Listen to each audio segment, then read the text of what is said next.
शागिर्दों, अॼु पाण उछल किताब जो मज़मून सिंध जो आवाज़ शाह लतीफ़ जे बारे में ॼाण हासिल कंदासीं। हिन में लेखक ॿुधायो आहे त शाह लतीफ़ खे सिंध जो आवाज़ करे छो सॾियो आहे। हीउ चैप्टर तव्हांजे लाइ तमामु कमाइतो आहे। हिन शाह लतीफ़ जो जेको सेकेंड पेपर आहे तव्हांजो, उन में पिणु जेके 6 कवि रखियल आहिनि, उन में शाह लतीफ़ पिणु रखियल अथव। ऐं हीअ किताब जेको आहे उछल आहे, इन में बि शाह लतीफ़ हिकु मज़मून जे रूप में ॾिनो वियो आहे। त हीअ जेको सॼो मैटर आहे, विषय वस्तु आहे, उहा तव्हांजे सेकेंड पेपर में पिणु कमु ईंदी। इनखे तव्हां चङी तरह सां इम्पॉर्टेंट चैप्टर अथव, चङी तरह सां इनखे सम्झिजो।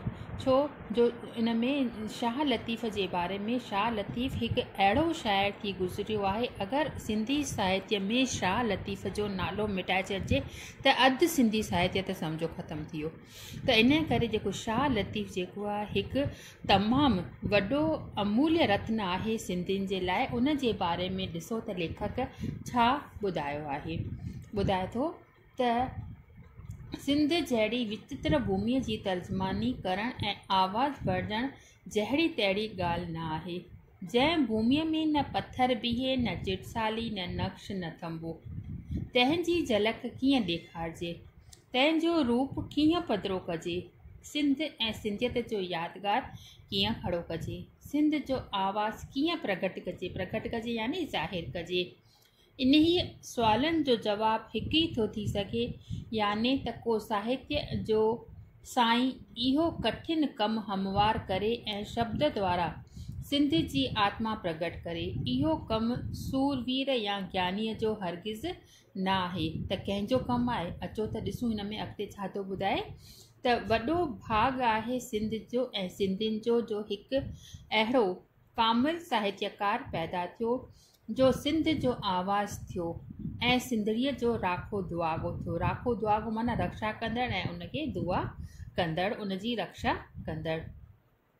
फिरदौसीअ हाम हई त 30 साल पोरियो करे पंहिंजे ग्रंथ शाहनामे द्वारा ईरान खे साह बख़्शियई ऐं जमशेद ऐं फरीदोन, रुस्तम ऐं नौशेरवान जा नाला प्रसिद्ध कयई। सिंध जो शाह लतीफ़ जी दावा आहे त सिंध जो अमर पैगाम वटाउंस इल्हाम थी आहियो, मतिलबु उन वटाई असां वटि बख़्शिश जे रूप में आयो। ॿुधाए थो त जेतो बैत बाई से आयतूं आहिनि, नियो मन लाई पिरियां संदे पाॾे। मन शाह लतीफ़ जा जेके बि बैत आहिनि, उहे बैत न आहिनि, पर उन्हनि बैतनि में ईअं थो लॻे त संदसि उहे आत्माऊं ॿुले रहियूं आहिनि। शाह लतीफ़ जी आत्मा उन्हनि बैतनि में प्रगट थी वई आहे ऐं उहा आत्मा सां असांजे रूप में, शब्दनि जे रूप में पंहिंजो बयां करे रही आहे। नियो मन लाई पिरियां संदे पार ॾे, चए थो उन सां अगरि तो मन लातो आहे त तूं हिकु ॾींहुं पिरियां जे पार वेंदे परमात्मा सां मिली हिकु थींदे, परमात्मा तोखे पंहिंजो बणाए छॾींदो। अॻिते ॿुधाए थो त सिंध जे सरताज ऐं ॿियनि शाइरनि जे विच में उहो ई फ़र्क़ु आहे जो सिंध जी भूमि ऐं ॿियनि भूमियुनि जे विच में आहे। शाह जे बैतनि में न आहे मिल्टन वारो नर्ग ऐं ज़ुर्ग, न कुरुक्षेत्र जी युद्ध ऐं गीता जो ज्ञान। शाह जे शहर में टैगोर वारा ऊंधाए कमरे जा राजा अच वञ नथा कनि, न रामायण में आयल अवतारी पुरुष मर्यादा पुरुषोत्तम था बणजनि।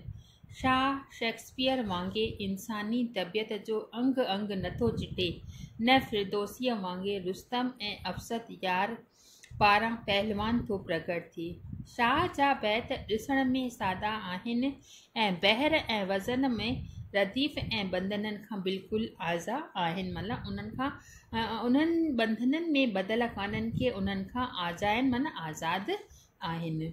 उन्हनि में न फंद आहे न शायदि को छंद। उन्हनि जो सुर पंहिंजो आहे, आवाज़ पंहिंजो आहे। उन्हनि बैतनि जो रूप जे सादो आहे त उहो कुदरत जे सादे रूप जीअं आहे, पर उन्हनि शब्दनि में रायनि जो लंघ आहे। मनुष्य जे हृदय में अंदरियनि तहनि मां इन्हीअ करे ई शाह खां पोइ ॿियो शाइर घणे भाङे ख़ुश्क ऐं हथरादू पियो लॻे। मतिलबु शाह खां पोइ ॿिया जेके शाइर आया आहिनि उहे मतिलबु ख़ुश्क आहिनि। मतिलबु उन्हनि जो जेको शाइर आहे ॾिसण में ॿुधण में त अचे थो, पर दिलि जे अंदरे तह खां पहुचण खां पहिरियों ई ॿाहिरि निकिरी थो वञे। पर शाह जा जेके बैत आहिनि उहे दिलि जे अंदरे तह ताईं वञी करे असांजे अंदर में वासो कनि था ऐं उन्हनि ते अमल करण जो असां बिल्कुलु प्रयत्न कयूं था। शाह में नखरो नास कोन्हे, ग़रीब ऐं गांव कोन्हे। शाह जा सूरमा ऐं सूरमियूं ॻोठाणियूं सूरतूं आहिनि। मेहार ऐं मुहाणा, मारू ऐं चारणा, धोबी ऐं जत। जे सोढा सरदार ऐं सूमरा ॼाम आहिनि, से बि सादा लोह मूरतूं आहिनि। उन्हनि में लड़ाकुनि जी टाप टाप कान्हे। शाइरीन जे दरबारिन जो मिखर कोन्हे, मतिलबु ॾेखाव कोन्हे को। मिखर यानी ॾेखाव कोन्हे को, ॿाहिरि बनावटी जेको हुस्न सुंदरता आहे उहा कान्हे। शाह जा बैत ऐं शाह जूं वायूं, शाह जूं कहाणियूं ऐं शाह जूं सूरतूं मूरत हिक ई दागे में पूतल आहिनि, हिक ई तार तंवारे रहिया आहिनि। महबूब जे तलाश में पाण फिदा करण ऐं नेठि ॼाणनि त ॻोल्हींदड़ ऐं ॻोल्हाईंदड़ बल्कि ख़ुदि ॻोल्हाऊ हिक मूर्तीअ जी त्रिमूर्ति आहे। केतिरी न हिन में कमाइती, केतिरी न ॻुझी ॻाल्हि हिन में ॿुधाई अथई शाह लतीफ़ त जॾहिं सालिक पंहिंजे मालिक खे ॻोल्हण निकिरे थो त उहो सालिक जेको आहे मालिक खे ॻोल्हींदे ॻोल्हींदे ख़ुदि मालिक बणिजी पवे थो ऐं उन जे अंदर में ज्ञान पइजी वञे थो। ॿुधाए थो हिन में त साहिड़ सां सुहिणी साहिर पाण सोई आहे निजोई गुज गुजाईंदड़ ॻाल्हिड़ी।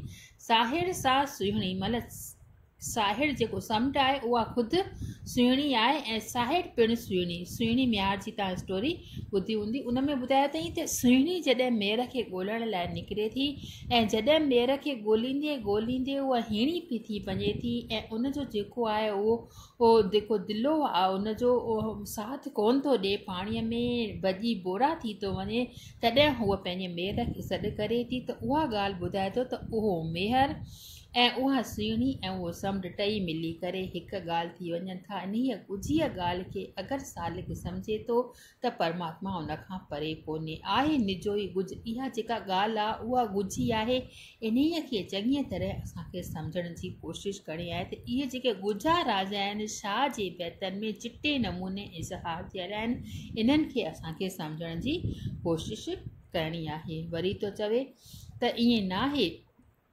त शाह जेकी आखियो मन जेको चयो सो ॿिया सिंधी शाइर न चई विया आहिनि या शाह जो अनुभव ॿियनि सिंधियुनि जे अनुभव खां निरालो थियो, मतिलबु उनजो जेको एक्सपीरियंस आहे उहो ॿियनि सिंधी शाइरनि खां निरालो आहे। इहा त असांखे ॻाल्हि दिलि सां लॻाइणी पवंदी। शाह उहो ई वणायो जो सचल ऐं सामीअ दुहिरायो। शाह चयो त पेही जा पाण में कयम रूह रिहाण, त नकी डूंगर ॾेह में नकी केचिन काण, पुन्नू थियसि पाण ससुईअ तां सूर। उहा साॻी ॻाल्हि साहिड़ ऐं ससुई पुन्नूअ वारी सॉरी ई जेके अॻियां पढ़ीसीं, साहिड़ सां सुहिणी साहिड़ पिणु सोई आहे निजोई गुज गुजाईंदड़ ॻाल्हि। सुहिणी म्यार वारी जेका स्टोरी उहा ई हेठि में अची वई आहे ससुई पुन्नूअ में, त जॾहिं पेही जा पाण में कयम रूह रिहाण, त नकी ससुई जॾहिं निकिरे थी पंहिंजे पुन्नूअ खे ॻोल्हण जे लाइ त उन जे विच में जेके पथर जबल रंडकूं अचनि थियूं त उन्हनि खे उहा लेखे बि कोन थी लाहे ऐं उन्हनि खे उन्हनि खां पाण मेचाईंदे मेचाईंदे जॾहिं उहा पुन्नूअ खे ॻोल्हे थी त जॾहिं उन जे अंदर में ज्ञान हासिलु थिए थो त तॾहिं उहा पंहिंजी क़िस्मत ते ई विश्वास थी करे ऐं चवे थी त जॾहिं मां पंहिंजो पाण में अंदर में परमात्मा खे पुन्नूअ खे ॻोल्हण जी कोशिशि कई त मुंहिंजे राह में डूंगर जेके आहिनि बिल्कुलु बि तकलीफ़ न बणिजा ऐं न कोई केचिन जी कान, माना उन जा ॾेर जेके हुआ उन जे पुन्नूअ खे हितां लटे विया त उन्हनि खे बि ॾोहो कोन थी ॾिए ऐं उहा चवे थी त पुन्नू थियसि पाण ससु। मां ख़ुदि ई पुन्नू आहियां, मूंखे पंहिंजे ससु थियण में को बि वॾो मान सम्मान कोन थो थिए। मां जंहिं पुन्नूअ खे ॻोल्हियां थी उहो पुन्नू मुंहिंजे अंदर में ई विराजमान आहे। अॻिते वरी सामीअ बि इहा ई ॻाल्हि सेम चई आहे। छा चयो अथई त सामी घर में घर तंहिं घर में अघर थी, मन ॿुध वाणीअ खां परे मन ॿुध वाणीअ खूं परे, फरमल अगो चार प्राण प्यारो सभ में सदाईं सीतर, अहिड़ो पद अमर गुरुअ लखायो ज्ञात सी। छतो त सामी घर में घर तंहिं घर में अगर, सामी घर में घर तुंहिंजे अंदर में ही परमात्मा विराजमाए, उन में अगर थियणो अथई, उन में अगर माना घुम थी वञणो अथई। मन सां बुद्धीअ सां वाणीअ सां इन्हीअ ते वीचार करण जी तोखे ज़रूरत आहे। छो त प्राण प्यारो सभ में, उहो जेको प्राणनि खां प्यारो परमात्मा आहे, उहो सभ में सदाईं शीतल थधे रूप सां विराजमान आहे। अहिड़ो पद अमर गुरुअ लखायो ज्ञात सी। इहो जेको पद आहे मूंखे पंहिंजे गुरुअ जे वटां इहो उपदेश जे रूप में मिलियो आहे। ऐं सचल पिणु साॻी ॻाल्हि चई आहे त सॼण पाण सुञाण आयो सो भली आयो। त हीउ जेको मालिक सालिक आयो आहे, उहो पंहिंजो पाण खे सुञाणण जी कोशिशि करे। कमु न हुयड़सि को ॿियो सो भली आहियो, मतिलबु ॿियो कोई अॻिते पाण सचल सरमस्त जे बारे में पढ़ंदासीं। थर्ड ईयर में तव्हांजो सचल सरमस्त डिटेल में रखियलु आहे, ऐं सेकंड ईयर में पिणु इहो सचल सरमस्त रखियलु आहे। त सचल सरमस्त पाण ईअं ई चयो आहे त सॼण पाण सुञाण, मतिलबु पंहिंजो पाण खे सुञाण। आई एम गॉड, तुंहिंजे अंदर मां परमात्मा तोखे ॾिसण में ईंदो। त इंसान जे रूप में जेको परमात्मा आहे, इंसान जो रूप धारे सफ़ेद पोश पाए हिन संसार में आयो आहे, ऐं हिन संसार खे ॾिसी करे हू हैरान थी वियो आहे त मां केरु आहियां। त उनखे पंहिंजो पाण खे अंदर में वजूद जी हस्ती पंहिंजी मिटाए करे ॻोल्हण जी ज़रूरत आहे। त उनखे ख़बर पवंदी त जंहिंखे मां ॿाहिरि ॻोल्हियां थो, उहो मुंहिंजे अंदर में आहे। मिस्र जे बाज़ार में मुल विकामण आयो सो भली आयो, मतिलबु हिन संसार में आयो त आयो, पर उनखे जेको आहे हिन संसार में टिकणो कोन्हे को, ऐं वापसि परलोक ॾांहुं निवास करणो आहे। इहा ॻाल्हि जेका आहे असांखे दिलि सां लॻाइणी पवंदी। त ई जेको आहे शाह लतीफ़, इन में सचल बि ॿिया ऐं सामीअ बि उहा साॻी ॻाल्हि चई आहे वेराए फेराए सां। त इन खे पाण अॻिते सुभाणे कंटिन्यू कंदासीं। अॼु बसि एतिरो ई।